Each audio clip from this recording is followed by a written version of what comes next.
on war, we have heard so much. खुद army का estimate था कि it may take 3 to 4 weeks, but bomb drop मतलब पहला एरियल अटैक होता है 3 दिसंबर को, और 14 दिसंबर को आप लोग वॉर रैप अप कर देते हैं. I mean this is phenomenal. तो ये जिनोबिया बताएगी इसका. Yes ma'am, please.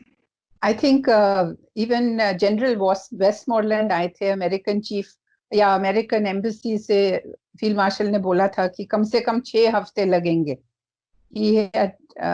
पर the wrap up was very rapid because of the tactics used. Pakistan army was surrounded. उन्होंने वो जो आखिरी अपना ब्रह्मास्त्र यूज किया था, सरेंडर डॉक्यूमेंट, नॉट सरेंडर, वो पैम्फलेट्स डाले थे telling the Pakistani army to surrender because they had been surrounded. And I think all of that brought the war to a much earlier end than expected. फौज में जब plan करते हैं हम D-Day के हिसाब से, लेकिन एक जरूरी प्रिंसिपल है कि आपके पास रिजर्व होना चाहिए. रिजर्व मतलब ग्राउंड लेवल के ऊपर एम्यूनेशन, हथियार, कैजुअलिटीज. वैसे टाइम प्लानिंग के लिए भी, क्योंकि लड़ाई शुरू हो जाती है कुछ न कुछ. आपने इतने अच्छे प्लान्स बनाए होंगे, लेकिन दुश्मन कोई और अपने जेब से कुछ निकालेगा जिसके लिए आप तैयार नहीं है. तो ये सवाल लड़ाई के बाद में भी फील्ड मार्शल को पूछा गया कि आपने तो बोला है 4 हफ्ते लगेंगे, 6 हफ्ते लगेंगे, लेकिन आपने 2 हफ्ते में ही पूरी कर दी. तो फील्ड मार्शल ने जवाब दिया कि अगर मैं बताता कि 2 हफ्ते में खत्म हो जाएगी और अगर वो लड़ाई 3 हफ्ते तक चली तो आप लोग मेरे पीछे पड़ जाओगे कि आपने तो 2 हफ्ते बताया, अब तीसरा हफ्ता लड़ाई चल रही है करके. Under promise and over delivery. Under promise and over deliver.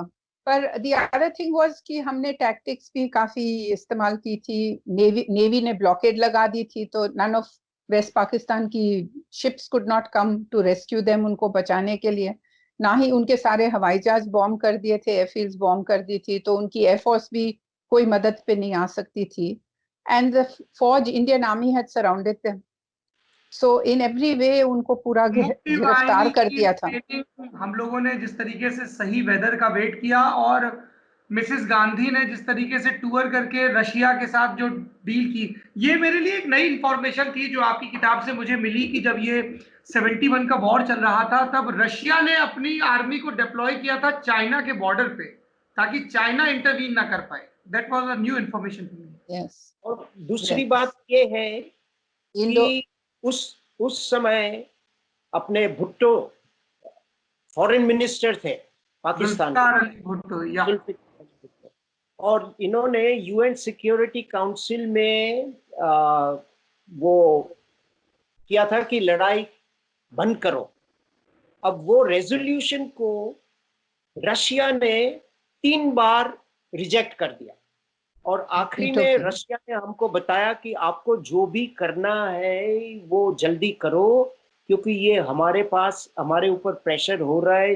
3 बार तो हमने इसको रिजेक्ट कर दिया है, वीटो कर दिया. बिल्कुल. और दूसरी बात ये है, आप सोचिए कि ईस्ट पाकिस्तान और वेस्ट पाकिस्तान के बीच में 1000 मील का फैसला है. लड़ाई के टाइम पे ओवरलैंड एयर ट्रैफिक बंद कर दिया था. अगर वेस्ट पाकिस्तान से इनको कोई भी मदद करनी थी तो साउथ में जाओ, पूरा श्रीलंका के उससे फिर आप बे ऑफ बंगाल में जाओ, तब पहुंच सकते थे. और आखिर में ये भी हुआ कि जब वेस्ट पाकिस्तान उनके पाकिस्तान हेडक्वार्टर्स को, आर्मी हेडक्वार्टर्स को मदद के लिए चिट्ठी लिखी, सिग्नल्स भेजे, तो इनको जवाब मिला कि हमारी तरफ से आपको कोई मदद नहीं मिलेगी, आप अपने ऊपर ही है, आप अपना मसला संभाल लो.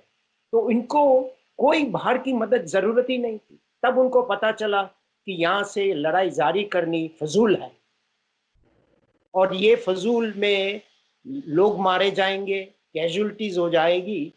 और यही कारण जब जनरल मानेकशॉ ने पैम्फलेट बनाए थे उसमें लिखा था कि आपको कोई मदद नहीं करने वाला है, आप यहाँ ही रहोगे, आप मारे जाओगे, आपके फैमिलीज है, तो आप सोच लीजिए।